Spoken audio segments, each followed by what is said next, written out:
सुखदेव जी ने कहा कि हे राजन कि यदा दुर्वाससः शापातसेन्द्रा लोका अस्तयो नृपः निःश्रीकामाश्च भव अस्तत्रयेषु दया क्रिया। एक बार भगवान नारायण की सभा से दुर्वासा जी लौटे। भगवान ने नारायण ने दुर्वासा जी के स्वागत में अपने गले की जो कौस्तुभ मणि की माला है उस माला को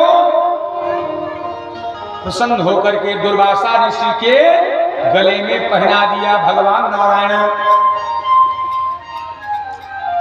दुर्वासा जी वहां से चले हैं, स्वर्ग से चले हैं, तो देखा सामने ऐरावत पर बैठ करके इंद्र आ रहे हैं। दुर्वासा ने सोचा कि हम तो संत महात्मा हैं, ये मणियों की माला, कौस्तुभ माला का अभिप्राय हमसे क्या है, क्योंकि जिसके पास यह रहता है उसके पास धन धान की कोई कमी नहीं होती है, ना तो बल की कमी होती है, ना ऐश्वर्य की कोई कमी होती है, ना तो धन धान की कमी होती है। भगवान के गले की ये कौस्तुभ माला का ये गुण है। दुर्वासा जी ने विचार किया हम तो संत महात्मा हैं, हमको क्या आवश्यकता है धन धान्य की। ये देवों के राजा इंद्र हैं, इनको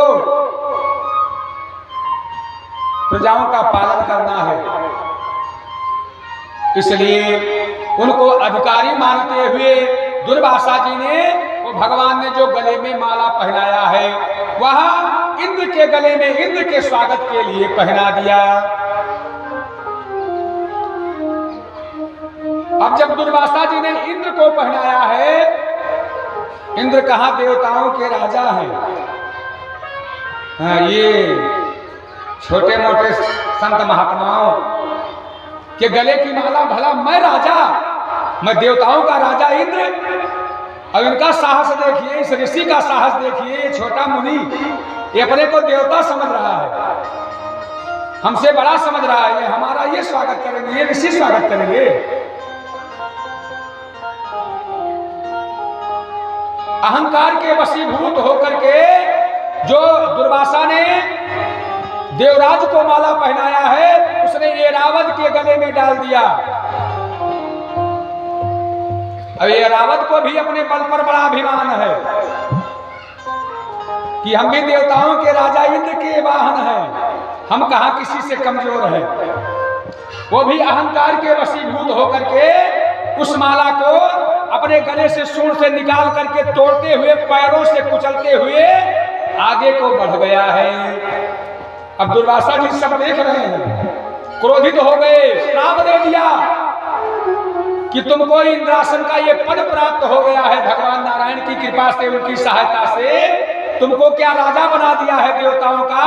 इतने बड़े अभिमानी हो गए हो कि तुम अब ऋषि मुनि भी नहीं पहचान रहे हो, साधु सन्यासी ब्राह्मण भी नहीं पहचान रहे हो। जाओ, मैं तुम्हें श्राप देता हूं कि तुम स्त्रीहीन हो जाओ, तुम्हारा यह राजपाट सब समाप्त हो जाए, जिसके तुम अभिमान में मेरा अपमान कर रहे हो। अर्थात मैंने तो तुम्हारा स्वागत करने के लिए माला पहनाया था, श्राप दे दिया, जाओ स्त्रीहीन हो जाओ, तुम्हारी ये गद्दी चली जाए। और उसी के एक का श्राप के कारण ही सारे देवता स्त्रीहीन होने लगे, बलहीन होने लगे। और जब यह बात दैत्यों को पता चली कि दुर्वासा ऋषि ने श्राप दे दिया है, तो सारे देवता राज दैत्यों ने इंद्रासन पर धावा बोल दिया। अब इंद्रासन दैत्यों के अधिकार में आ गया। दैत्यों के अगुवादार उस समय राजा बलि थे। इंद्रासन पर उनका कब्जा हो गया। अब बेचारे ये जितने भी देवता हैं इधर उधर मारे मारे फिरने लगे, कंदराओं में जाकर के, गुफाओं में जाकर के अपनी जान बचाते हैं, सिर को छुपाते हैं इधर उधर। सारे देवता पहुंच गए हैं भगवान नारायण के शरण में कि प्रभु हमारी रक्षा कीजिए। दैत्यों ने तो सारा अधिकार ही ले लिया हमारा, जो सुख समृद्धाओं का अधिकार था वह सब अधिकार ले लिया।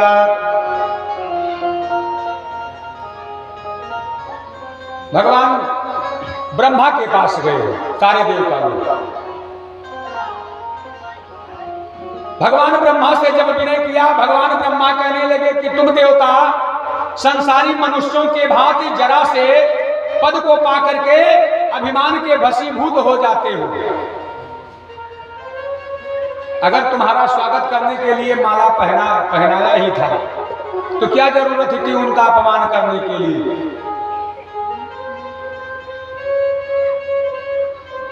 अब तो तुमने ऋषियों का अपमान कर दिया है, ब्राह्मण का अपमान कर दिया है, और ऋषियों का अपमान, ये श्राप अब भगवान नारायण ही रक्षा करे। भले तुम लोगों की रक्षा हो सकती है, बाकी हम भी ब्रह्मा है, समर्थवान नहीं है, रक्षा नहीं कर पाएंगे तुम्हारी, क्योंकि तुमको ऋषियों मुनियों का श्राप लग गया है, दुर्वासा ऋषि का श्राप लगा है। इसलिए भगवान नारायण की ही शरण में चलो, वो ही हम और आपकी रक्षा कर सकते हैं, तुम देवताओं की रक्षा कर सकते हैं।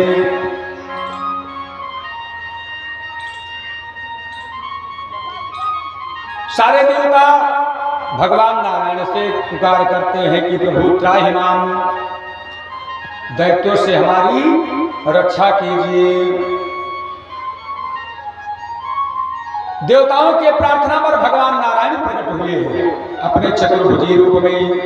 शांताकारं भुजगशयनं पद्मनाभं सुरेशं विश्वाधारं गगन सदृशं मेघवर्णं शुभांगं लक्ष्मीकान्तं कमलनयनं योगभिर्ध्यानगम्यं वन्दे विष्णो भवभयहरणं सर्वलोकैकनाथं। एक जगत के आधार परमपिता नारायण प्रकट हुए देवताओं के विनय पर। सारे देवताओं ने अपने दुख को भगवान नारायण से कहा, नारायण के सामने कहा प्रभु आप त्राहि माम, आप ही रक्षा करें दैत्यों से, क्योंकि सारा अधिकार दैत्यों ने अपने बस में कर लिया है। इसलिए आप ही केवल मेरी रक्षा कर सकते हैं। नारायण ने कहा ये हमारे बस की बात, हमारे भी बस की बात नहीं है। क्यों? आप तो समर्थवान हैं, शक्तिमान हैं, फिर कौन हमारी रक्षा करेगा। भगवान नारायण ने कहा तुम्हें ऋषियों का श्राप लग गया है, और जिससे ब्राह्मण ऋषि का श्राप लग जाता है फिर तीनों लोकों में नारायण भी उसकी रक्षा नहीं कर पाते हैं। भगवान ने कहा हम प्रयत्न करेंगे,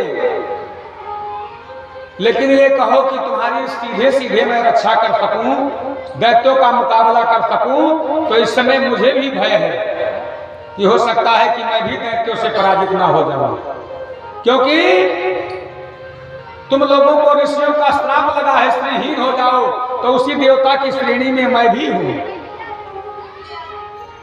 इसलिए हम तुम्हें एक उपाय बतलाते हैं। उपाय कहा समुद्र में रत्न है, अमृत है, और अमृत का यह स्वभाव है कि जो उसका पान कर लेता है वो अजर हो जाता है, अमर हो जाता है, बलशाली हो जाता है। इसलिए तुम लोग समुद्र से उस अमृत को निकालने का प्रयत्न करो। यदि तुम लोग उस अमृत का पान कर ले जाते हो तो तुम लोग फिर कभी मरोगे नहीं, अमर हो जाओगे।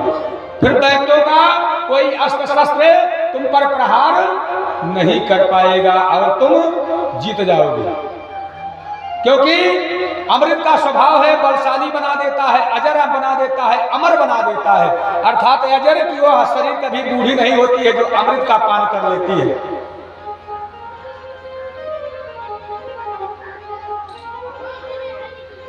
सारे देवता लोग कहने लगे कि प्रभु हम लोग तो बलहीन हो गए हैं। अभी समुद्र से उस अमृत को निकालने में हम लोग अब समर्थवान नहीं। जैसे लगता है हम भले खड़े हैं, आपको खड़े दिखाई दे रहे, लेकिन शरीर में लगता है कुछ दम नहीं, बल नहीं है, हम लोग कुछ कार्य नहीं कर पाते हैं। जैसे शरीर में बल ही नहीं रह गया है, इसलिए यह कार्य हम लोगों से संभव नहीं है।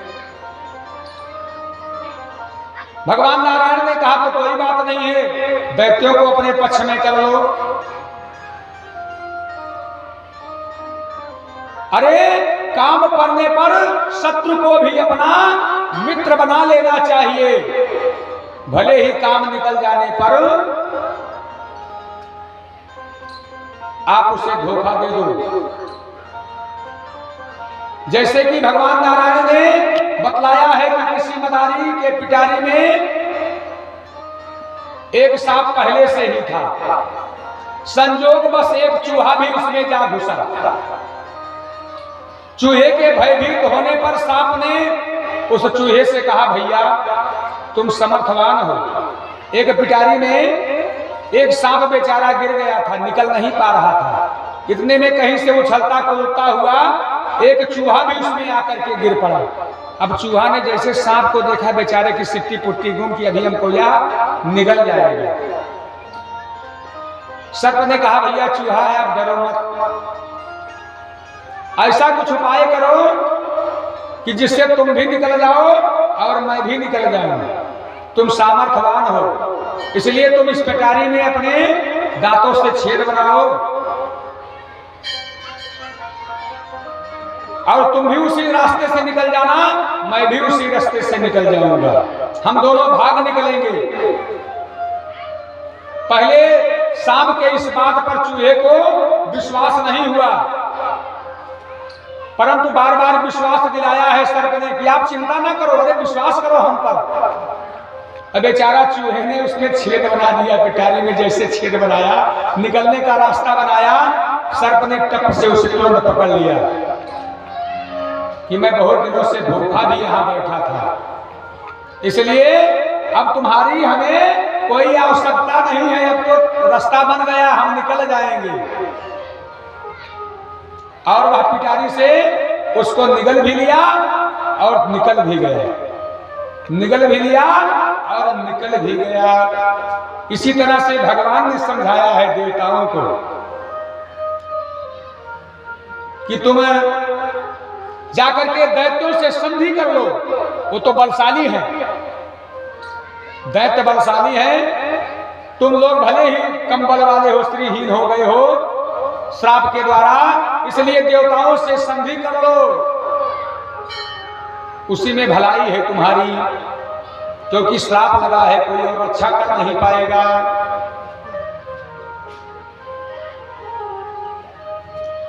देवता दैत्य के अरे मिलने से, देवता दैत्यों के मिलने से अमृत का ही आयोजन होगा।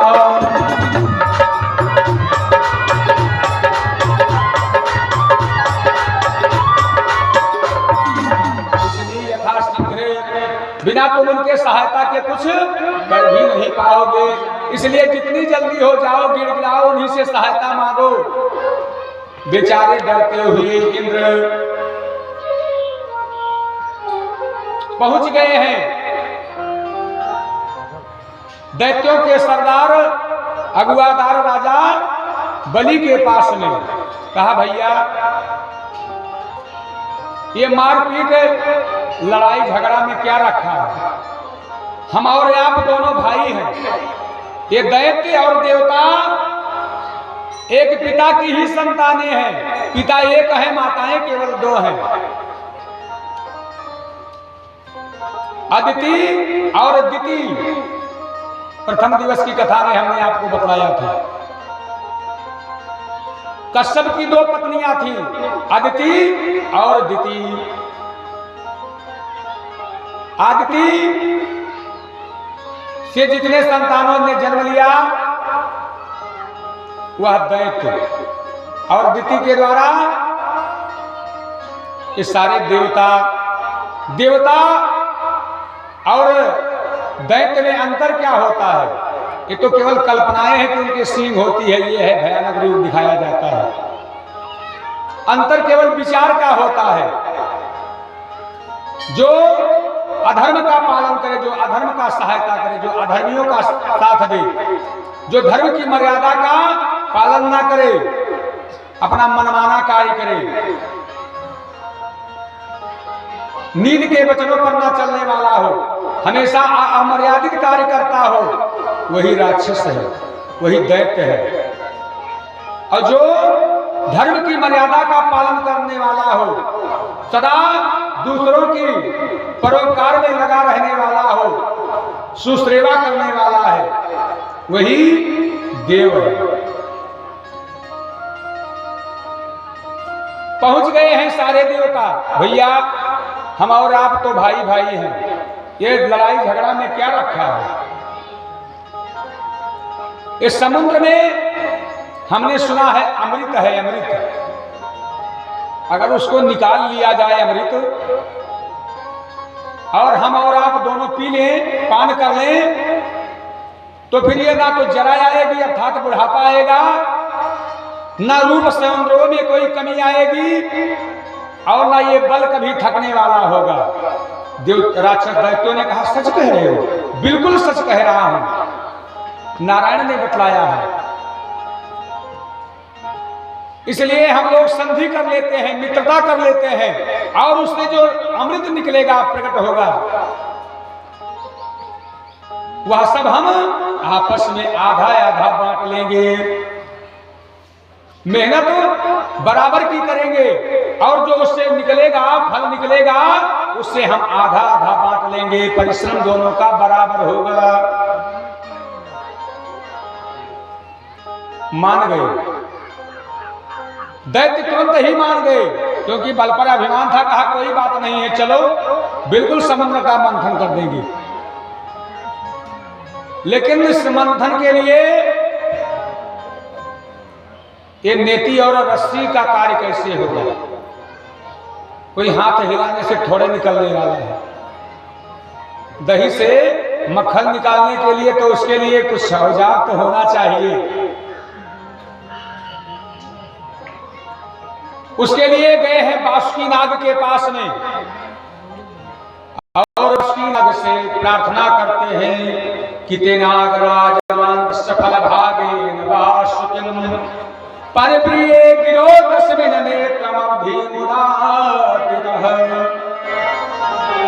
उसमें से भैया जो अमृत निकलेगा, उसमें से कुछ भाग आप भी ले लेना। पहले गए प्रार्थना किए बासुकीनाग से कि तुम रस्सी बन जाओ, नेति बन जाओ, हमारी सहायता कर दो। बासुकीनाग ने कहा हमको क्या मिलेगा, हमारा क्या फायदा होगा कि मैं चल के वहां परेशान हूं। उनको अमृत का कुछ भाग देने के लिए भैया चलो तुम भी एक हिस्सेदार बन जाओ। इसने हिस्सेदार बना लिया बासुकीनाग को भी, और लेकर के चले हैं। कहा अब मथानी पहुंच गए हैं मद्राचल पर्वत के पास में। निवेदन किया, मद्राचल पर्वत से भी निवेदन किया है कि आपको भी अमृत का कुछ भाग दे देंगे, इसलिए आप हमारी सहायता करो। और जैसे मद्राचल ने मान लिया, प्रस्ताव मान लिया, चलो भैया उठाओ, हमको ले चलो, क्योंकि देवताओं के राजा इंद्र ने हमारे पर काट दिए हैं, हम अब अचल हो गए हैं। पहले पर्वतों के भी पर हुआ करते थे। सुंदरकांड की कथा में हमने आप लोगों को मैनाक पर्वत की कथा में सुनाया है कि पहले पर्वतों के भी पर हुआ करते थे। ये मैनाक पर्वत था जो समुद्र में हनुमान जी जब लंका पे जा रहे थे, उसके लिए समुद्र देवता ने कहा है कि तय मैनाक हो श्रमधारी, कि इनको आराम पहुंचाओ। पवन के पुत्र जिनके द्वारा तुम हमारे अंदर सुरक्षित हो, उनके पुत्र पवन जा रहे हैं। कथा बहुत लंबी चली जाएगी, सुंदरकांड की कथा है। जाकर के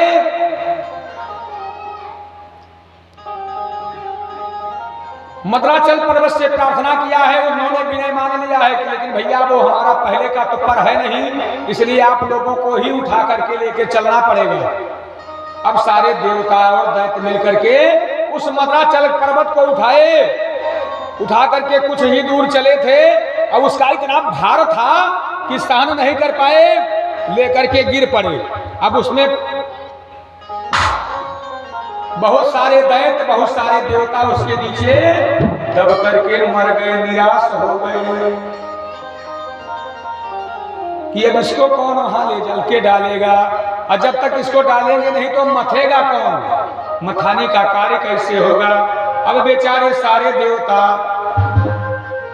कि किसी तरह से इन्हें दैत्यों को समझा बुझा करके इनके साथ संधि किया है और ये कहां मित्रता करने वाले हैं, लेकिन ये सब आयोजन में फेल होता जा रहा है। फिर पुनः भगवान नारायण से प्रार्थना किया है और भगवान नारायण से जैसे ही प्रार्थना किया, भगवान अपना अदिति का रूप धारण करके प्रकट हुए हैं और उस मद्राचल पर्वत को ले जाकर के समुद्र के बीचों बीच में स्थापित कर दिया है। अब स्थापित किया बासुकीनाग को, उसमें रस्सी नेति बना करके मुख की तरफ देवता लोग और पूंछ की तरफ दैत्य लोग लग गए और अब धीरे धीरे समुद्र मंथन का कार्य प्रारंभ अभी हुआ नहीं, श्री गणेश हुआ है। जैसे ही शुरू किए तैसे मद्राचल पर्वत के भार के कारण धीरे धीरे वह मद्राचल पर्वत अब नीचे को धसकने लगा, नीचे जाने लगा। रस्सी धीरे धीरे ऊपर आ रही है, लगता है कि अभी ये पर्वत नीचे चला जाएगा, उसका भार ही इतना है। देवता लोग इस बेचारे का भगवान तो सारा प्रयत्न ही बेकार चला जा रहा है, अब क्या करें। भगवान ने तुरंत अपना कश्यप का रूप धारण किया, अर्थात कछुआ का रूप धारण किया। बोलिए कश्यप भगवान की जय हो। और तुरंत जाकर के मद्राचल पर्वत के नीचे अपना कछुए का रूप बना करके भगवान पहुंच गए मद्राचल पर्वत के नीचे और उसको ला करके समुद्र के बीचों बीच में स्थापित कर दिया है। बोलिए गोविंद भगवान की जय हो। अब बेचारे देवता और दैत्य मिलकर के अब धसकने का भी खेल खत्म हो गया है। अब शुरू हुआ है मंथन कार्य। अब पहले तो मुंह की तरफ लगे हैं देवता, पूंछ की तरफ लगे हैं दैत्य। अब जब कुछ कार्य शुरू हुआ तो जो मथानी के रूप में, जो नेति रस्सी के रूप में जो बासुकीनाग हैं, वो बेचारे थक गए, उनके मुंह से भी ज्वाला निकलने लगी। अब उनके उस विष ज्वाला से बेचारे देवताओं का मुंह झुलसने लगा है। ये लगा भयभीत होने लगे अंदर ही अंदर कि लगता है ये काम हम लोग नहीं कर पाएंगे। इस विष ज्वाला से, इनके मुंह से इतनी विष ज्वाला निकल रही है कि पूरा मुंह ही सब हमारा काला पड़ जा रहा है, गर्मी बर्दाश्त नहीं हो रही है। अब इनका तो मजा है, ये बेचारे राक्षस लोगों का तो मजा है कि पूंछ की तरफ पकड़े हैं। जब देवताओं का साहस जवाब देने लगा, भगवान भगवान नारायण ने अपनी माया का विस्तार किया, मैया शारदा का ध्यान किया कि मैया को सहायता करो, अन्यथा ये कार्य अधूरा रह जाएगा समुद्र मंथन का। और तुरंत मैया ने, योग माया ने अपना कार्य किया है। कहां? दैत्यों के मन मस्तिष्क पर, बुद्धि पर। तुरंत ही दैत्य कहने लगे, अरे देवता समुद्र मंथन बंद करो, बंद करो, बंद करो। क्यों भैया, क्या हुआ? तुम लोगों ने हमें बेवकूफ बना दिया, स्वयं मुंह की तरफ लगे हो। और ये जो मलमूत्र त्याग करने का स्थान है, ये मलमूत्र त्याग कर रहा है, ये गंदा वाला स्थान हम लोगों को पकड़ा दिया है। हम ये पूंछ नहीं पकड़ेंगे, हम लोग मुख की तरफ लगेंगे। ये पीछे वाला भाग तुम लोग पकड़ो, ये मलमूत्र वाला, ये गंदा स्थान तुम लोग पकड़ो। अब देवता लोग चाहते वही भी थे। अब आगे लग गए हैं दैत्य मुख की तरफ और पूछ की तरफ लग गए हैं देवता और समुद्र मंथन प्रारंभ हो गया। बोलिए गोविंद भगवान की जय हो। और समुद्र मंथन से सबसे पहले क्या प्राप्त हुआ है? सबसे पहले निकला है कि निर्मलमयं दुधरे भूषितम महोदवरम हलाहलमातुग्रतः। महोल वन नाम का एक हलाहल विष निकला सबसे पहले। अब जैसे ही वहां विष निकला, उसकी इतनी तीव्र ज्वाला है विष की, ऐसा लगता है कि उसके ज्वाला के द्वारा उसके तेज से संसार ही भस्म हो जाएगा, जल करके खाक हो जाएगा, नष्ट हो जाएगा। अब क्या करें? अब तो ये निकल आया, इसको कहां? अब लगता है सारे देवता लोग जलने लगे उसके विष की ज्वाला में। उसमें तेज इतना था विष की ज्वाला में, उस माहौल वाले विष की ज्वाला में इतना तेज था कि ऐसा लगने लगा कि पूरा संसार ही जल करके खाक हो जाएगा इस विष ज्वाला में। अब क्या होगा इसका? भगवान नारायण का ध्यान किए कि प्रभु अब रक्षा करो। का भगवान नारायण ने कहा इसकी रक्षा करने में हम भी सामर्थ्यवान नहीं है, इसकी रक्षा तो केवल देवाधिदेव महादेव ही से हम लोगों की रक्षा कर सकते हैं। सभी देवताओं ने भगवान भूत भावन भोलेनाथ बाबा का ध्यान लगाया है। कहा कि देव देव महादेव भूतमानमं भूत भावनः त्राहिना शरणं प्रपन्नं आश्रयलोकदहनात्।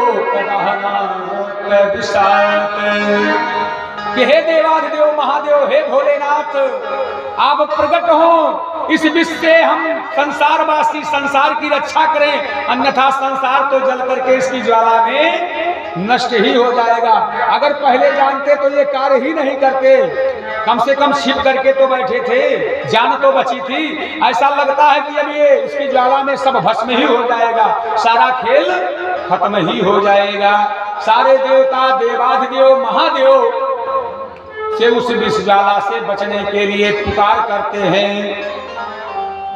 नमामि समीशान अरे निर्वाण रूपम, नमामि समीशान निर्वाण रूपम विभुम व्यापकम ब्रह्म वेद स्वरूपम।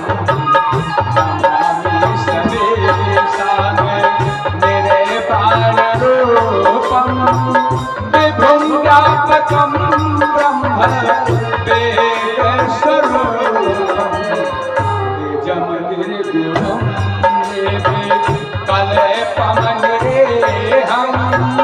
चिदाकाशमाकाशे वासं भजे।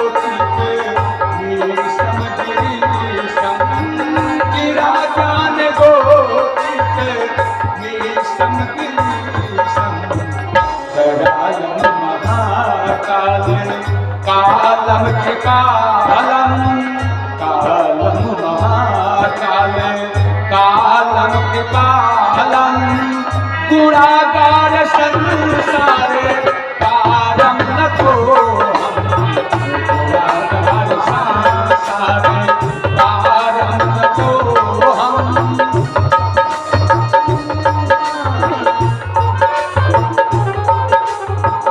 तुषारा दिशंका से गौरम गंभीरम, तुषारा दिशंका से गौरम गंभीरम मनोभूति कोटि प्रभाश्री शरीरम मनोभूति कोटि प्रभाश्री शरीरम मौली। लसत भालु बाले कंठे भुजंगा चारु गंगा लसत भालु भालेंदु कंठे भुजंगा चलत कुंडलंभो सुनेत्रम विशालम प्रसन्नाननं नील कंठम दयालम मृगाधीश चर्मा बरम मुंडमाला प्रियम शंकरम सर्व नाथम भजामि नाथम भजामि प्रचंडम केशम बलभद्रेशम अखंडम यजम भानु कोटि प्रकाशम जय सूर्य मूल नमः सूर्य पारिम राजे आम भवानीपति भवगम्यम कल्याण कले पांचकारी सदा सच्चिदानंद दाता पुरारी सदानंद संदोह मोहापहारी प्रसीद प्रसीद प्रभो मन मठारी नवावद उमानाथ पाताल बिंद नयावद उमानाथ पाताल बिंद भजमती है लोके अरे नारायण भजमती है लोके अरे नारायण भगवत सुखम शांति संतापनाशम प्रसीदे प्रभो सर्वे भूताधिवासम भगवत सुखम शांति संतापनाशम प्रसीदे प्रभो सर्वे भूताधिवासम जानामि योगम जपमनैव पूजाम न तो अहं सदा सर्वदा संभुतो जरा जन्म दुर्भवे ताप्यमानं प्रभो पाहियापन मामीश संभो रुद्राष्टकमिदं प्रोक्तं विप्रेण हर्षोत्सै ये पठन्ति नरा भक्ताया तेषा शंभो प्रसेदते बोलिए भूत भावन भोलेनाथ की जय हो। और देवताओं के इससे प्रार्थना पर भोले बाबा प्रकट हुए हैं और प्रकट होकर के भोले बाबा ने उस विष को उठा लिया। किसी देवता में साहस नहीं है उसको पीने का। अरे उसकी ज्वाला से उसके तेज से नहीं बच पा रहे हैं, पीने को कौन कहे। भोले बाबा ने उठाया, विष की ज्वाला को उठा लिया, पूरा उस घड़े को उठाया। काले कूटे का तीर के कारण शंकर सिर पर धारण काले कूटे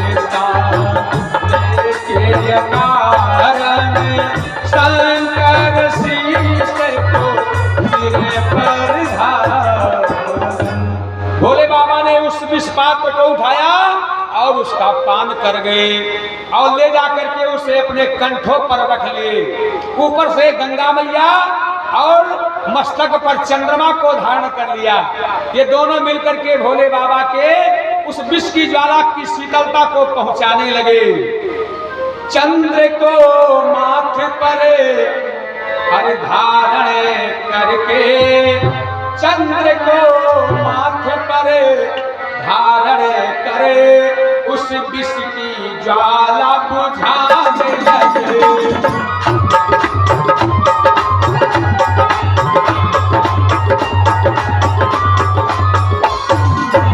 चंद्र को माथे पर धारण कर विष की ज्वाला बुझाने लगे। तब नीलकंठ के अरे साथ साथ, तब नीलकंठ के साथ साथ शिव चंद्र मौली कहलाने लगे।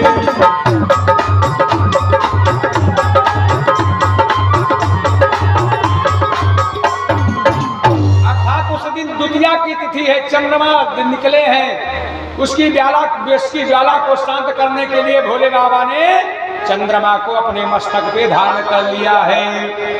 इसलिए द्वितीया का चंद्रमा का दर्शन बड़ा ही शुभकारी होता है। यदि आपने द्वितीया के चंद्रमा का दर्शन कर लिया तो आपने चंद्रमा के साथ साथ में भोले बाबा का भी साक्षात मानो दर्शन कर लिया है। बोलिए भूतनाथ भोले की। अब फिर विष की ज्वाला शांत हो गई है, फिर से कार्य प्रारंभ हो गया है समुद्र मंथन का। पहले विष, उसके बाद उस समुद्र मंथन से उच्चेस्त्रवा नाम का घोड़ा निकला। राजा बलि कहने लगे ये घोड़ा तो ऐश्वर्यों का प्रतीक है और इस समय राजा हम हैं, इंद्रासन हमारे अधिकार में है। ये हाथी घोड़ा ये सब राजाओं का काम है, रखना पालना, इनकी सवारी करना, इसलिए इसे मैं लूंगा। तुम लोगों को चाहने के बाद भी नहीं दूंगा। तुम लोग क्या करोगे? राजा हम हैं कि तुम हो?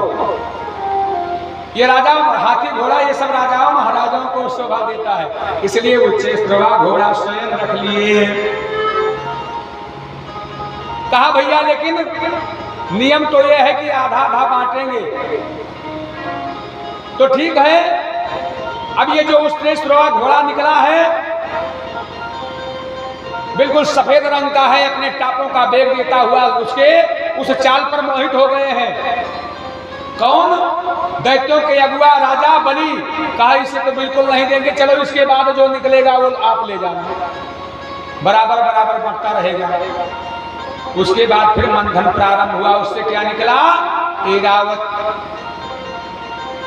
उसको इंद्र को दे दिया गया। उसके बाद फिर पुनः कल्प वृक्ष निकला। कल्प वृक्ष कहा यह स्वर्ग की शोभा को बनाएगा। इस समय दैत्यों ने कहा कि अब हमारी पारी है और स्वर्ग पर इंद्रासन पर अधिकार कर लिया है दैत्यों ने।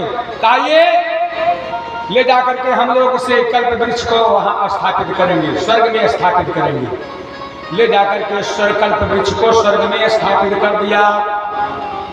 कहा कि इसके बाद जो नंबर आएगा वो हम दैत्यों का होगा। बिल्कुल बराबर बराबर भी बट रहा है। फिर आगे मंथन में क्या निकली? अप्सराएं निकली।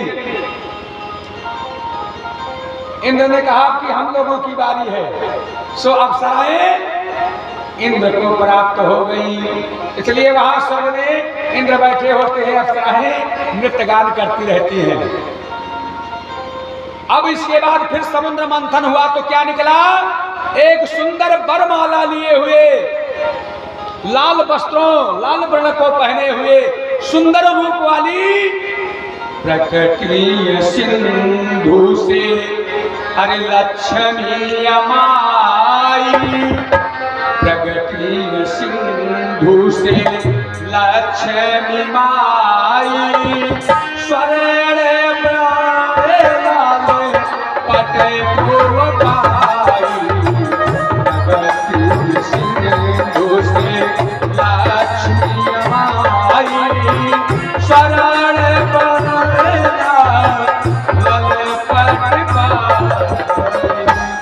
मैया लक्ष्मी का प्रादुर्भाव हुआ है। कहां से? समुद्र मंथन से। हाथों में बरमाला ली हुई है, स्वर्ण की जैसी कांति है, उनकी सुंदरता है, आभा है। अब ये देवताओं का भी मन है कि हमको ये प्राप्त हो जाए और देवताओं की भी इच्छा है कि हमको प्राप्त हो जाए। अब वो वरमाला लेकर के प्रकट हुई है, खड़ी है। दैत्य लोग कहते हैं कि हमारे गले में डाल दो, देवता लोग कहते हैं कि हमारे गले में डाल दो। लेकिन लक्ष्मी जी ने कहा कि जिसमें किसी भी प्रकार का दोष नहीं हो, मैं केवल उसी का ही वर्ण करूंगी। जिसके अंदर किसी भी प्रकार का दोष होगा मैं उसे कदापि वर्ण नहीं करूंगी। ये वरमाला मैं उसी के गले में डालूंगी जिसके अंदर कोई भी दोष, कोई भी विकार ना हो। दैत्यों, तुम लोगों का तो बिल्कुल, तुम तो निरा लालची ही हो कि दैत्यों का जो देवों का अधिकार है उसको छीन करके स्वयं राजा बन बैठे हो। तुम लोग पात्र नहीं हो। और देवता लोग, तुम लोग भी संसारी मनुष्यों की भांति से थोड़ा स्त्रियों पा जाते हो तो फिर उबल जाते हो बच्चों की भांति में, समझ बूझ नहीं पाते हो क्या करना चाहिए।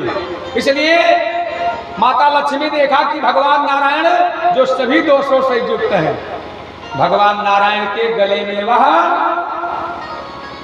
वरमाला को डाल दिया। बोलिए लक्ष्मीपति भगवान विष्णु की जय हो। दैत्यों ने कहा लेकिन अब की इसके बाद जो निकलेगा वो हमारे ही बात पक्ष में आएगा। और फिर मंथन प्रारंभ हो गया, और जब प्रारंभ हुआ तो उससे निकला क्या? बावली, मदिरा, शराब, उससे बारूदी मदिरा निकली। दैत्यों ने कहा कि बार हमारा नंबर है, इसको जरा से एक बूंद भी ये आधा नहीं, कुछ नहीं बटेगा। देवताओं ने कहा भैया अच्छी बात है, नंबर तुम्हारा है, ले जाओ, सब ले जाओ, पूरा ले जाओ, चाहिए भी नहीं हमको। अब दैत्यों ने मिल बांट करके सारा बावड़ी मदिरा का पान कर लिया है और फिर निकल पड़े। फिर समुद्र मंथन प्रारंभ हो गया है। फिर निकला है कौस्तुभ मणि। अब की बार देवताओं का नंबर है। ये तो मदिरा निकला, दैत्य लोग ले गए, कौस्तुभ मणि निकली, देवताओं का नंबर हुआ, देवताओं को प्राप्त हुआ। उस कौस्तुभ मणि की आभा कहा भगवान ने हमारी बड़ी सहायता किया है नारायण ने, ये उन्हीं को ही शोभा देगी, इसलिए उपहार स्वरूप हम क्यों ना नारायण के गले में ही इसको पहना दे। और उस कौस्तुभ मणि को भगवान नारायण के गले में देवताओं ने पहना दिया। इसके बाद फिर कामधेनु निकली। कहा ये कामधेनु स्वर्ग में जाएगी, क्योंकि ये ऋषियों को दे दी जाए, ना इसको दैत्य ले और ना देवता ले। अब की नंबर था किसका? दैत्यों का नंबर था। दैत्यों ने कहा ये कामधेनु, ये गाय वाय कौन पालेगा, कौन खिलाएगा इसको, चारा मेहनत करेगा, गोबर पानी कौन करेगा, ये हम लोग नहीं करेंगे।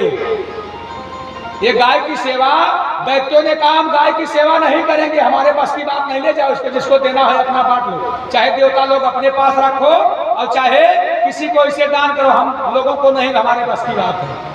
दैत्यों ने कामधेनु को नंबर है दैत्यों का, लेकिन दैत्य तुरंत हम गौ की सेवा नहीं करेंगे। अब आज भी नहीं करते हैं जो दैत्य लोग हैं। कलयुग का ऐसा प्रभाव है कि कुत्ते की योनि सबसे अधम बतलाई गई है। जितनी भी योनियां हैं 84 लाख योनियां, सबसे अधम योनि कुत्ते की है। पुराण में आया है यदि कुत्ते से जो व्यक्ति स्पर्श हो जाता है उसके स्पर्श मास से अपवित्र हो जाता है। फिर स्नान करके गंगा जल पान करने के बाद भी वह किसी पूजा का अधिकारी बन सकता है, वह तभी शुद्ध हो सकता है। केवल स्पर्श मात्र हो जाने से अपवित्र हो जाता है। अब आज कलयुग का ऐसा प्रभाव। और गाय आप कई दिनों से नहाए ना हो, दिन भर नहाए हो या नहीं, हफ्तों के नहाए ना हो, केवल गैया मैया का स्पर्श करने से ही सारी शरीर की शुद्धता हो जाती है, पवित्रता हो जाती है।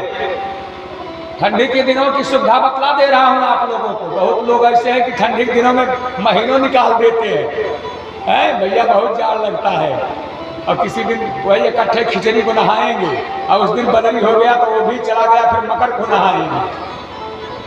आप चाहे कितने दिनों के भी स्नान किए ना हो और जाकर के केवल गौ माता का स्पर्श कर ले, आप वाचा मनसा कर्मणा पवित्र माने जाते हैं, पवित्र हो जाते हैं। अंतःकरण भी और शरीर से भी। आप चाहे जिस भी मंदिर में जाइए, चाहे जिस भी देवता की पूजा कीजिए, बिल्कुल खुले हृदय से, केवल गौ माता का स्पर्श मात्र करने से। लेकिन समय का प्रभाव है, लोग गौ माता की सेवा नहीं कर रहे हैं। जब तक स्वार्थ है अपने पास, और जब तक जैसे स्वार्थ खत्म हुआ तो इसे डंडे मार करके दूसरों का खेत खाने के लिए हम लोग छोड़ दे रहे हैं।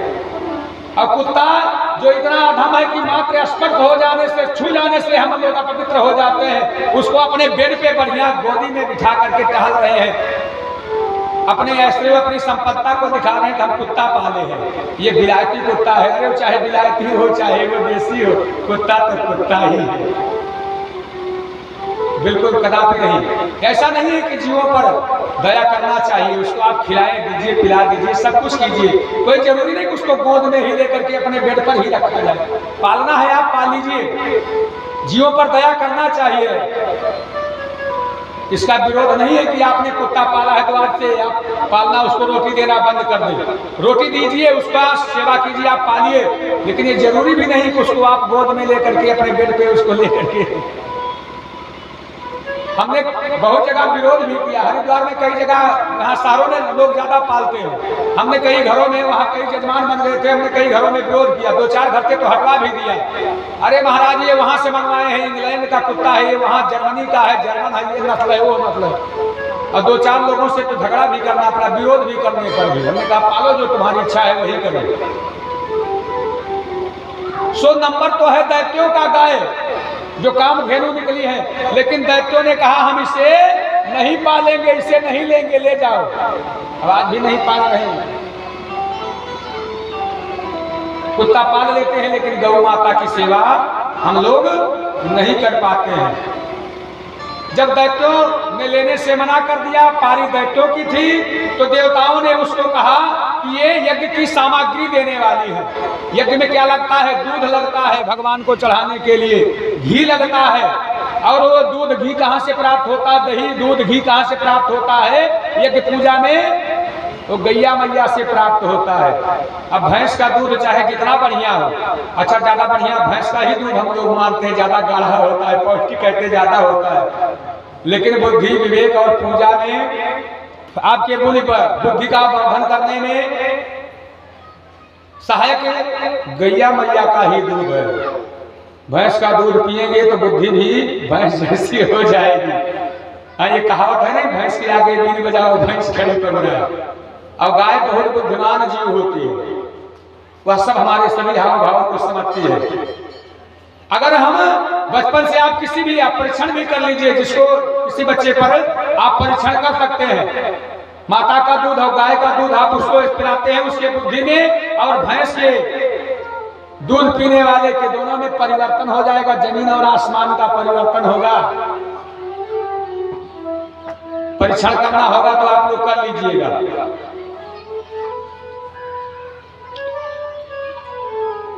सो यह दे दिया गया ऋषियों को कि ऋषि लोग हमेशा पूजा पाठ यज्ञ करते रहते हैं। अब इसके बाद 13 रत्न निकल चुके हैं। अब आप लोग गिन रहे हैं कि नहीं गिन रहे, हमने सब एक तरफ से बताना शुरू कर दिया है, अलग अलग हमने बताया है। 13 रत्न हमने वर्णन कर चुके हैं, 13 रत्न निकल चुका है। अब अभी तक अमृत नहीं निकला है, बेचारे निराश हैं कि जिसके लिए हम लोग बेचारे देवता लोग रात दिन लगे हैं, एकदम शरीर थक गया है। अब पूरा दिन भर काम कीजिए, अब पता लगे उसका परिणाम ना निकले मिस्त्री। दिन भर दीवार आप जोड़िए, उस शाम पता लगे जैसे आप घर जाने के लगे अपने आप वो दीवार गिर पड़े, तो सारा परिश्रम हम लोग दिन भर का बेकार हो गया। अब बेचारे बड़े निराश हैं, लेकिन फिर भी जुटे हुए हैं। और अब 14वां रत्न के रूप में धन्वंतरी जी सुंदर कलश में अमृत को लेकर के प्रकट हुए। बोलिए धन्वंतरी भगवान की जय हो। और जैसे ही धन्वंतरी भगवान लेकर के अमृत का कलश लेकर के प्रकट हुए, और देवताओं, अब की बारी थी देवताओं की, कामधेनु तो लिया नहीं, दैत्यों की बारी थी। अब देवताओं की बारी आई है, क्योंकि पारी पारी से ये बंटवारा हो रहा है कि अब की बार निकलेगा तो आप लेंगे, अब की बार आप नहीं लेंगे। अब की बारी थी देवताओं की, लेकिन जैसे ही धन्वंतरी भगवान लेकर के अमृत को निकले, अमृत का कलश लेकर के निकले, दैत्य लोग झपट पड़े उस पर, अमृत पर, और झपट करके लेकर के भागने लगे।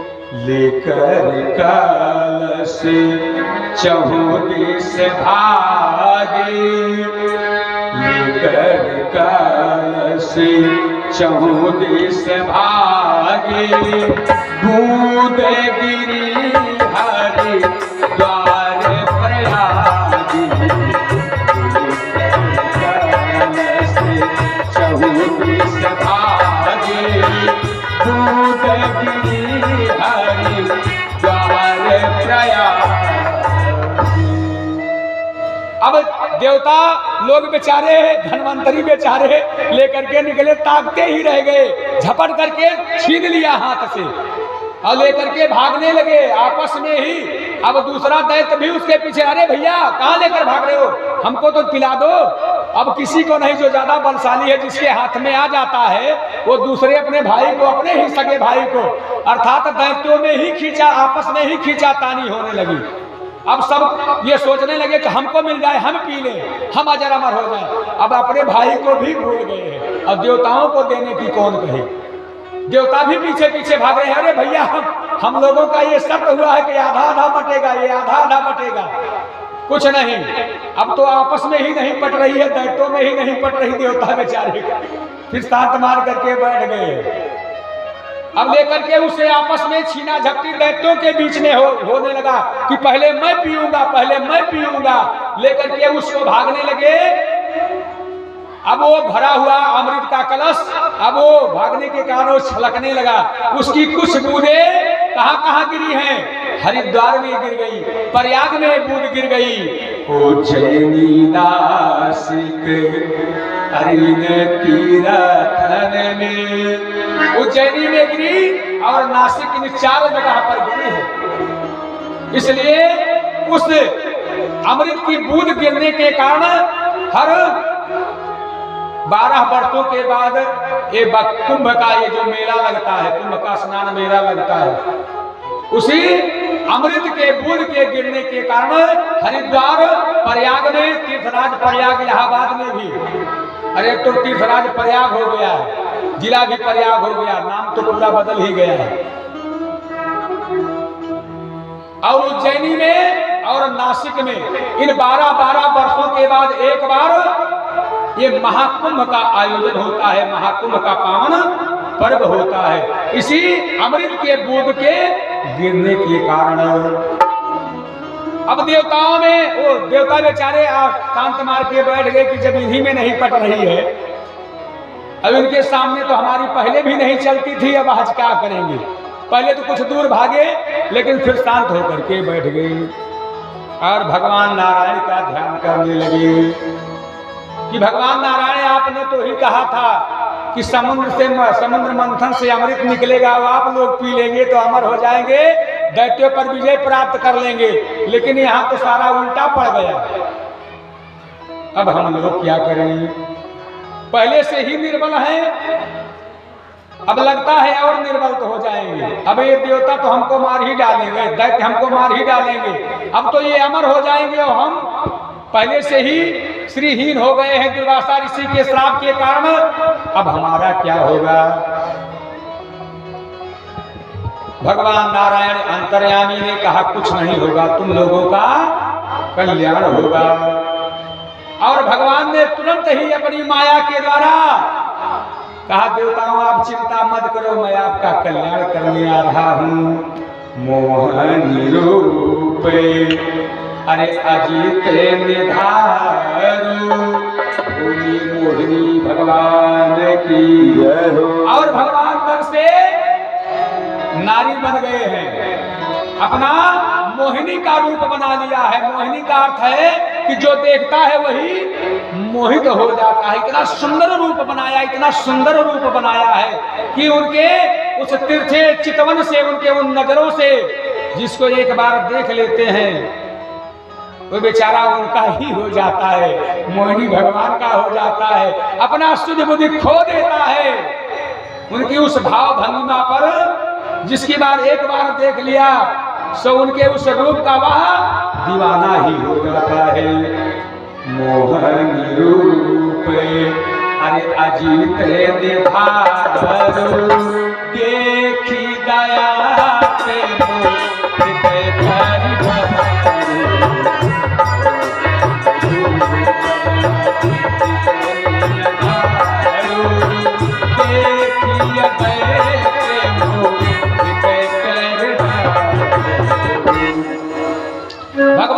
इतना सुंदर रूप बना लिया है, और सुंदर रूप बना करके जहां ये देव राक्षस लोग दैत्य लोग आपस में ये खींचातानी कर रहे हैं कि पहले मैं पीऊंगा, पहले मैं पीऊंगा, झगड़ा कर रहे हैं। भगवान मोहिनी और भगवान धीरे धीरे उन्हीं दैत्यों के पास आने लगे। अब जब दैत्यों ने देखा उनके नूपुर की झनकार और जब निगाहें पड़ा उनके उस चितमन मधुर मोहिनी सलोनी रूप पर पड़ा भगवान के, तो बेचारे देखते ही रह गए। दैत्य लोग अब जो कलश लिए हैं भूल गया, जो छीना झपटी करने वाला था वो भी अब सब भूल गए, झगड़ा ही भूल गए, अब केवल वही रूप देख रहे हैं कि अहो रूप महो धाम अहो वश्यानवयवः इतते तमाभिगोत्यं प्रपचो जात कृच्छयः। अहो ऐसा रूप तो आज तक हमने देखा ही नहीं था। संसार में किसी नारी का ऐसा रूप, नारी तो बहुत देखा, अप्सराओं को देखा, बहुत नारियों को देखा, लेकिन इतना सलोना सुंदर सुघर ये बनावट, कदकाठी की बनावट, ऐसा रूप रंग तो हम लोग पहली बार देख रहे हैं। सब मोहित हो गए हैं। सारे दैत्य हाथ में जो अमृत का कलश लिए वो भी बिल्कुल अपने अभिप्राय को भूल गए। मोहिनी भगवान के उस सुंदर रूप को देखने लगे। अब मोहिनी भगवान दैत्यों के पास आ गए। सारे दैत्य, राजा बलि दैत्य को जो सरदार हैं, मोहिनी भगवान से कहते हैं कि कातम कज्जा पालस्य भुजो वा किम किंचवारे और कस्यासी बदवामे रोमन्ति नमनासिनः। कि हे कमल नयनी, तुम कौन हो? तुम अप्सरा बिल्कुल नहीं हो सकती। अप्सराओं को तो मैंने देखा, इतनी सुंदर अप्सरा कहां होती है? फिर तुम कोई देवी हो? नहीं नहीं, कोई देवी भी नहीं हो सकती, क्योंकि देवताओं की देवियां इतनी सुंदर नहीं है जितनी सुंदर आप हो। हे कमल नयनी, आप कौन हो? आपके पिता, आपके माता कौन हैं? आप अपना परिचय बतलाओ। मोहिनी भगवान ने कहा, परिचय आप बाद में मेरा लेना, पहले आप लोग बतलाओ कि आखिर इस तरह से आप लोग छीना झपटी क्यों कर रहे हैं, ये झगड़ा क्यों कर रहे हैं? दैत्यों ने सारा अभिप्राय बतला दिया है मोहिनी भगवान से कि हम लोग ये अमृत मंथन करके अमृत निकाले हैं, फिर अमृत निकाले हैं, छीना झपटी क्यों कर रहे हो?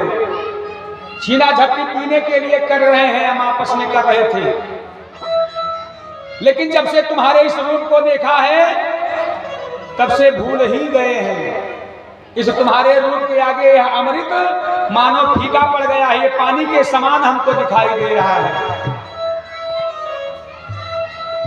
नहीं नहीं, तुम लोग, अभी मैं देख रही थी, दूर से देख रही थी, तुम लोग हमको अच्छे लोग नहीं लगते हो, आपस में झगड़ा करते हो, विवाद करते हो। अभी अभी तुम्ही लोगों ने कहा कि तुम्हें और देवताओं में संधि हुई थी, दोनों मिलकर के समुद्र मंथन किए हो, जबकि बराबर बराबर बांटने का जो संधि हुई है, प्रस्ताव हुई है, मित्रता हुई है, तो तुमको आधा उनको दे देना चाहिए था, देवताओं को देना चाहिए था, आधा स्वयं तुम लोग के लिए थे, लेकिन यहाँ तुम लोगों में ही आपस में नहीं बैठ रही है। देवताओं को कहाँ दोगे? तुम लोग धर्मी नहीं हो सकते हो, तुम अधर्मी हो, और मैं अधर्मी विधर्मियों के पास नहीं रुकती हूँ। हे कमल नयनी, तुम्हारे इस रूप के आगे अमृत तुच्छ है, हम लोगों के लिए कुछ भी नहीं है, इसे तुम ले लो, लेकिन बिल्कुल मत जाओ यहाँ से, हमारे सामने ही रहो, ये दर्शन देती रहो, अपनी ये छटा हमको दिखाती रहो, क्योंकि हम एक क्षण भी इस तुम्हारे रूप से अलग नहीं हो पाएंगे। अगर अलग हो भी जाएंगे तो फिर इतने मदमस्त हो गए हैं कि उसमें हम मर जाएंगे। ये अमृत तो तुम ले लो, जिसका झगड़ा हम लोगों का हो रहा था, इसी के लिए तुम जा रही हो कि विवाद है, अमृत का विवाद है हम लोगों के लिए बीच में, ये अमृत तुम पकड़ो। मोहिनी भगवान ने कहा, देखो दैत्यों के राजा बलि, विचार कर लो, स्वच्छंद स्त्री और कुत्तों पर कभी भरोसा, व्यभिचारिणी स्त्री और वैश्या पर कभी भरोसा नहीं करना चाहिए। ये हमेशा अपने प्रतिदिन नए शिकार के फिराक में रहती हैं, अपने रूप रंग को सजो करके बना करके कि कब उसी रूप भाव भंगिमा रूप रंग पर ही कितने लोग मोहित हो जाते हैं, फंस करके अपना धन धान्य, अपना सारा यौवन, अपना घर द्वार सब कुछ बेच करके उन्हीं के कदमों में डाल देते हैं और बाद में धोखा ही मिलता है। और तुम लोग विचार कर लो कि मैं स्वच्छंद स्त्री हूं, मेरा पता भी नहीं जानते हो मैं कौन हूं, और इतना बड़ा महत्वपूर्ण अमृत का कलश तुम हमारे हाथ में दे रहे हो।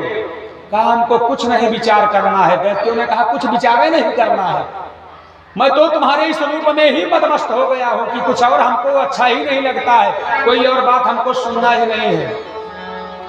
मोहिनी भगवान ने कहा तुम्हारे पास एक ही शर्त पे मैं ठहर सकती हूँ, क्या कि तुम लोग जो विधर्मी से तुम लोग धर्मी बन जाओ। बिल्कुल मैं तैयार हूँ, जैसे कहोगे आप कहोगी वैसे मैं, दैत्यों ने कहा जैसे कहोगी वैसे तैयार हूँ, केवल बस आप हम लोगों के पास रुक जाओ, टिक जाओ, हम ही लोगों से आप वर्ण कर लो, विवाह कर लो। मोहिनी भगवान ने कहा मैं तैयार हूँ, लेकिन मैं केवल धर्म का साथ देती हूँ, अधर्म का साथ मैं बिल्कुल नहीं देती हूँ, मैं विधर्मियों का सहायक नहीं हूँ। तो फिर धर्म कार्य करो हे देवी, जो धर्म की मर्यादा है आप ही कर दो। इस समय हम आपके रूप को देख करके धर्म अधर्म कुछ नहीं समझ पा रहे हैं। मोहिनी भगवान ने कहा तो धर्म तो यही है कि तुम लोगों में संधि हुई थी बराबर बराबर अमृत पीने के लिए, इसलिए यदि आप हमको अपने पास से रोकना चाहते हैं, ठहराना चाहते हैं, तो यहां पर मैं न्याय करूंगी। शर्त के अनुसार यह अमृत आधा देवताओं में और आधा तुम दैत्यों में बांटा जाएगा। कहा बिल्कुल आपकी जैसी ही इच्छा हो ऐसा ही कर दीजिए। अब पंक्ति लग गई है, एक तरफ देवता लोग, दूसरी तरफ ये दैत्य बैठ गए हैं। दैत्य लोग कहते हैं कि पहले हमारी तरफ से शुरू करो। मोहिनी भगवान ने कहा तो लो ये अमृत पकड़ो, अपना बंटवारा करो, या जैसा पहले कर रहे थे वैसा कर लो, हम मैं चली। नहीं बिल्कुल आप मत चलिए, आप जाइए नहीं, चलो चलो पहले देवताओं को ही पिलाना शुरू करो, हम लोग बैठे रहेंगे साथ, तुम पर बहुत भरोसा है। मोहिनी भगवान ने अपने रूप के द्वारा इतना मदमस्त कर दिया है अपनी भाव भंगिमा पर, अपनी उस रूप यौवन पर कि जो भी कुछ कह रहे हैं कि बिल्कुल तुम रहो, चाहे सब कुछ संसार छूट जाए, घर परिवार छूट जाए तो वो छूट जाए, माता पिता छूट जाए, लेकिन तुम ना जाओ, तुम हमारे पास रहो। ये हमारा सबसे बड़ा जो स्वार्थ है वो छूट जाए, भले छूट जाए, लेकिन तुम रह जाओ। और मोहिनी भगवान ने वह अमृत बांटना प्रारंभ कर दिया है। सारा अमृत का कलश पकड़ा दिया है और भगवान ने अमृत कलश बांटना प्रारंभ कर दिया। पहले देवताओं से शुरू किया है, अब देवताओं को पिलाते पिलाते आगे बढ़ रहे हैं मोहिनी भगवान।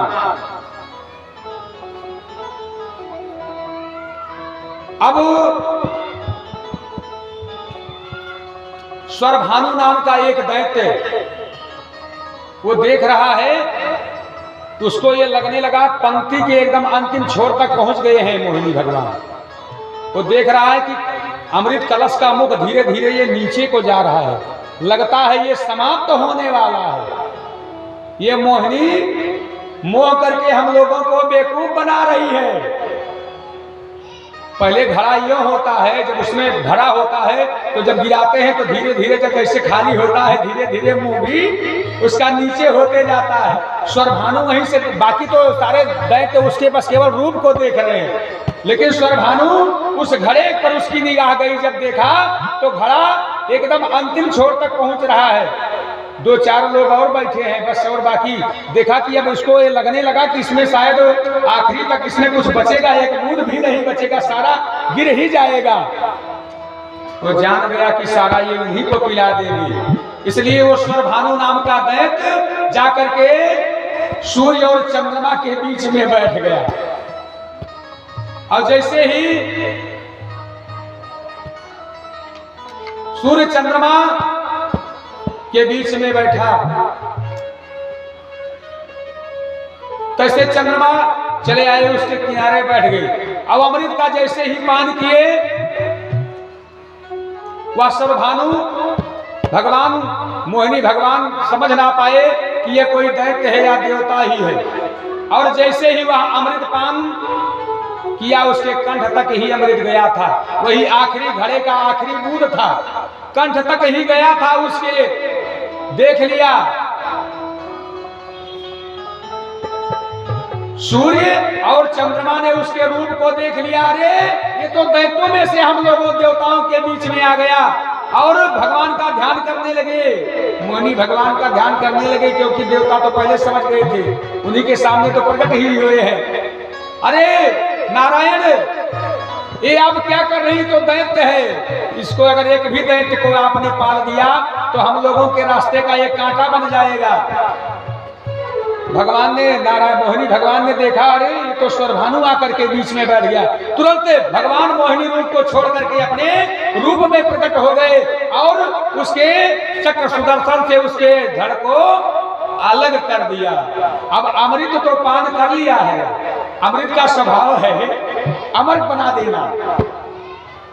अब पान तो कर लिया, लेकिन पूरा नीचे तक नहीं गया है, कंठ में आया है। और धड़ अलग है, शरीर अलग है, इसलिए अमर हो गया। उसका शरीर भी कंठ तक आया था, ऊपर इधर चला गया, मुंह से पिया था, मुंह तो अमर ही हो गया, कंठ तक पहुंचा, शरीर भी अमर हो गया। इसलिए ये दो ग्रह बने, राहु और केतु। इसलिए जो चंद्रमा और सूर्य ने इशारा किया था मोहिनी भगवान को, इसलिए अमावस्या को सूर्य ग्रहण और पूर्णिमा को चंद्र ग्रहण। अच्छा, ग्रहण में भी अमावस्या और ये पूर्णिमा लोग जान नहीं पाते हैं। अमावस्या को हमेशा सूर्य ग्रहण दिन में लगता है, सूर्य के उपस्थित होने पर, और पूर्णिमा के दिन ही चंद्र ग्रहण लगता है। और तब से उसी दिखाने के लिए जो दिखाए थे, इशारा किए थे, शत्रुता के कारण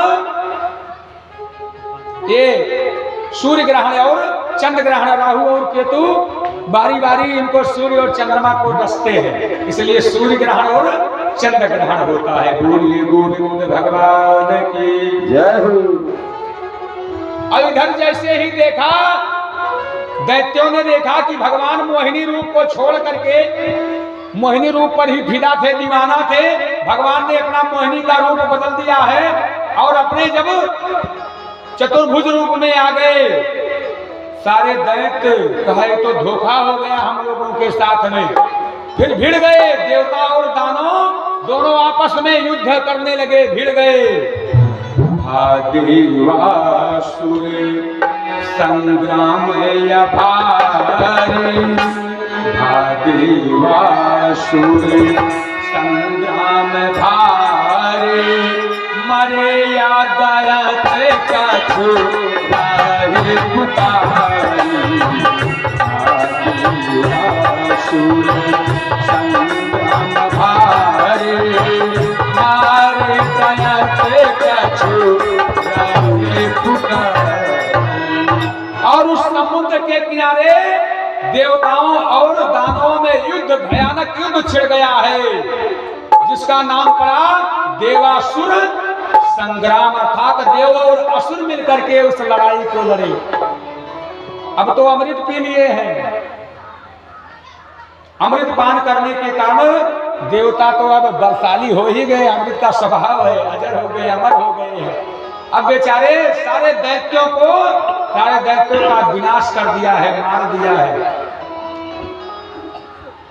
गुरु शुक्राचार्य भृगुवंशी ऋषियों के द्वारा, विश्वाजित यज्ञ के द्वारा अपने मृत संजीवनी विद्या के कारण फिर पुनः बलि को जीवित कर दिया है। लेकिन अब करें तो क्या करें, देवता लोग तो अमृत पी चुके हैं, अमर हो चुके हैं। और भगवान जो अपना वामन का रूप बनाए हैं, विश्वाजित यज्ञ करवा करके भृगुवंशी ब्राह्मणों ने फिर पुनः से ऐश्वर्य प्रदान करा दिया है। राजा बलि को मृत संजीवनी विद्या के बल पर गुरु शुक्राचार्य ने, जो दैत्यों के परम गुरु हैं गुरु शुक्राचार्य, अपने मृत संजीवनी विद्या पर दैत्यों को जीवित कर दिया।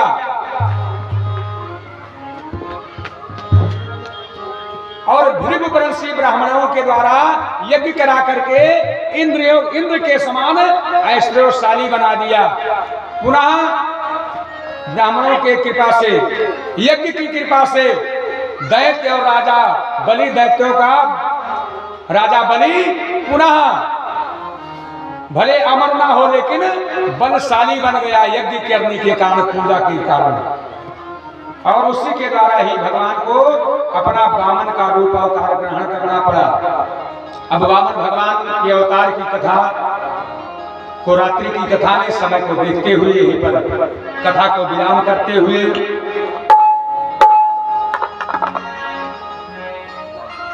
आज रात्रि में भगवान कृष्ण कन्हैया लाल के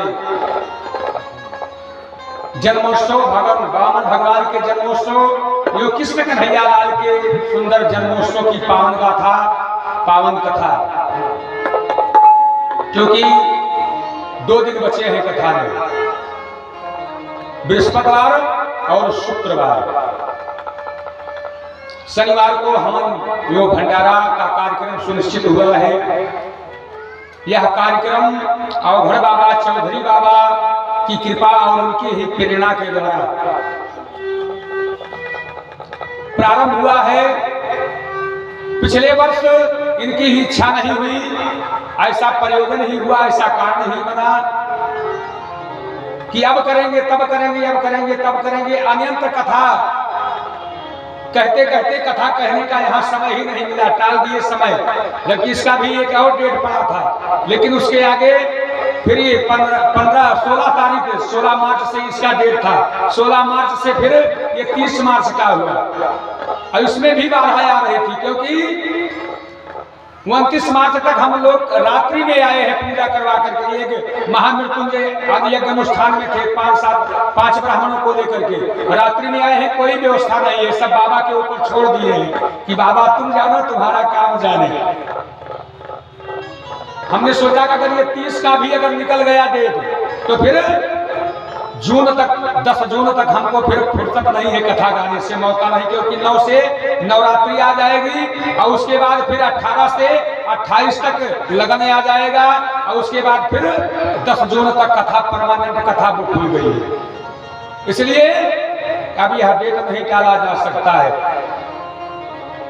ये बाबा की ही प्रेरणा हुई, बाबा की प्रेरणा से पुनः धर्म, सत्य सनातन धर्म को आगे बढ़ाने के लिए हम लोगों, हमारे बच्चों का भविष्य सुरक्षित हो, वो धर्म की मार्ग पर धर्म ज्ञान के मर्यादा का पालन करते हुए अपने जीवन को धन्य बनाने, यो सफलता को प्राप्त करने के लिए ऐसे सुंदर आयोजन में आप जन, क्योंकि इस कथा का कोई मुख्य यजमान नहीं है, प्रतिदिन अलग अलग यजमान लोग पूजा करवाते हैं। तो जो जन यजमान बनना चाहते हो वो सुबह स्नान करके 8 बजे से यहाँ पूजा प्रारंभ होती है, 8 बजे से 10 बजे 2 घंटा यहाँ पूजन होता है। वो अपने कुछ पूजन सामग्री जो होगा उनके पास, उसके साथ में नहीं है तो कोई बात नहीं, यहाँ सारी व्यवस्था रहती है। स्नान करके मात्र 2 दिन और पीछे का समय बचा है, आप लोग सम्मिलित होकर के पूजा में इस भागवत भगवान सामूहिक रूप से यह कथा होती है। आप जनों के सहयोग से आप ही भव्य भंडारा करते हैं, किसी एक मुख्य यजमान का नहीं कि मेरे द्वारा हो रहा है, इसमें ना हमारे द्वारा हो रहा, ना आपके द्वारा, ना आपके द्वारा, इसमें प्रत्येक जन के द्वारा। इस कथा का मुख्य यजमान आप और हम हैं। इसलिए जो भी जिससे जो बन पड़े, जिसका जैसा जो सामर्थ्य हो, जो शक्ति हो, अपने सामर्थ्य के अनुसार भंडारे के लिए, इस कथा के लिए, क्योंकि आप लोग जानते हैं घर में भी आयोजन करते रहते हैं, सत्यनारायण व्रत कथा करवाते हैं, आप लोग जानते हैं कैसे क्या होता है।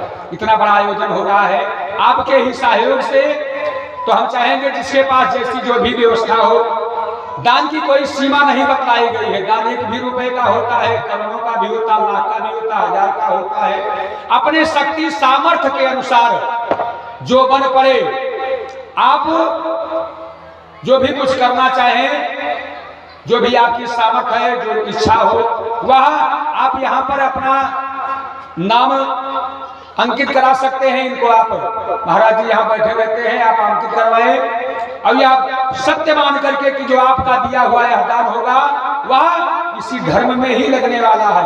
अन्यंत्र यह कथा मैं कोई कमाने के लिए नहीं, बल्कि प्रेरणा भर बाबा से ही हुई कि सभी जगह मैं कथा कहता हूँ पैसे के लिए।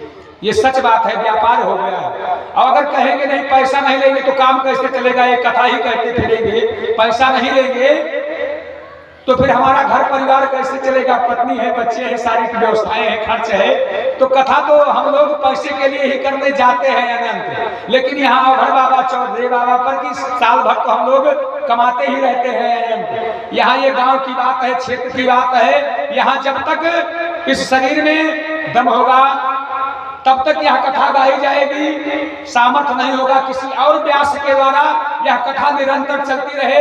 जीवन का किसी का कोई भरोसा नहीं है, इसलिए सभी भक्तों जनों से हम यही चाहेंगे, मान लीजिए यदि हम ना भी रहे तो भी आप लोग कृपा करके इस क्रम को, पिछली बार से यह क्रम बंद हुआ, बहुत हृदय को बहुत आघात पहुंची, बहुत पीड़ा पहुंची, लेकिन यह क्रम किसी न किसी तरह से, किसी न किसी के द्वारा हम अवघड़ बाबा चौधरी बाबा से चाहेंगे, उनके चरणों में प्रार्थना करेंगे, वो किसी न किसी को प्रेरणा देते रहे, किसी न किसी के द्वारा यह शुभ कार्य हमेशा कराते रहे। आप सब जन एकत्र होकर के कम से कम वर्ष में एक बार, पिछली बार बहुत लोगों का इंतजार हुआ करता, इधर जाते थे उधर लोग पूछते थे अब की बार कथा, अब की बार कथा, अब की बार कथा। यहाँ बहुत लोग बैठे भी है, कथा क्यों नहीं हुई? शायद इसमें से हमारे ग्रामवासियों को छोड़ करके बाकी जितने भी बाहर के ग्रामवासी है सभी ने हमसे पूछा है कथा क्यों नहीं हुई, कथा क्यों नहीं हुई। हम उत्तर नहीं दे पाए, कथा क्यों नहीं हुई हमें नहीं बता पाए कि पैसे के लालच में हमारे अंदर पूजा कराने चले गए, इसलिए कथा नहीं हो पाई। और एक बहुत बड़ा मुख्य कारण था जिसके कारण कथा नहीं हो पाई। अब वो कारण समाज में कहने के लिए अच्छा नहीं है कि हम वह सभी के सामने प्रकट करें कि मुख्य कारण क्या था जिसके कारण कथा नहीं हुई। लेकिन अब चाहे जैसा भी कारण होगा, अवघड़ बाबा चौधरी बाबा से हम प्रार्थना करते हैं, चाहे वो हमें प्रेरणा देते रहे, चाहे वो आपके द्वारा हो, या कोई जरूरी नहीं कि हम ही कथा गाए, प्रतिवर्ष कथा गाए। हम भी यजमान बनने का सौभाग्य अवघड़ बाबा चौधरी बाबा भागवत भगवान से मानते हैं कि हमको भी यजमान बनने का मौका मिले। इन्हीं शब्दों के साथ समय को देखते हुए, कथा को यहीं पर विश्राम करते हुए, आप लोगों से जो भी सहयोग बन पड़े वह आप यहाँ पर अपनी सहयोग राशि को, या जो भी भंडारे के लिए धन धान जो भी अनाज देना चाहते हो, या आलू देना चाहते हैं, रिफाइंड देना चाहते हैं, आटा देना चाहते हैं, जो भी कुछ सम्मिलित कराना चाहते हैं, ऐसा नहीं कि हम ज्यादा देंगे तभी हमारा, जो भी जैसा हो, जितना शक्ति है, जितना सामर्थ्य है आपके पास, बस उतने का ही दान करना है। बाकी सब अवघड़ बाबा चौधरी बाबा सब पूरा करते आए हैं और पूरा करेंगे भी, यहाँ कभी कमी नहीं हुई है। रात्रि में वामन भगवान के सुंदर जन्मोत्सव, वामन भगवान राधा बलि यो भगवान कृष्ण कन्हैयालाल के पावन जन्मोत्सव की कथा के श्रवण के लिए सभी भक्तजनों को रात्रि 8 बजे से इस व्यासपीठ से आवाहित, आमंत्रित, निमंत्रित करते हुए, सबके लिए मंगल कामना करते हुए कथा को यहीं पर विराम करते हैं। और आरती सेवा के लिए समय न गवाते हुए सभी भक्तजन अपने अपने यथा स्थान पर खड़े हो जाएंगे। बोलिए गोविंद भगवान की हरि ओम।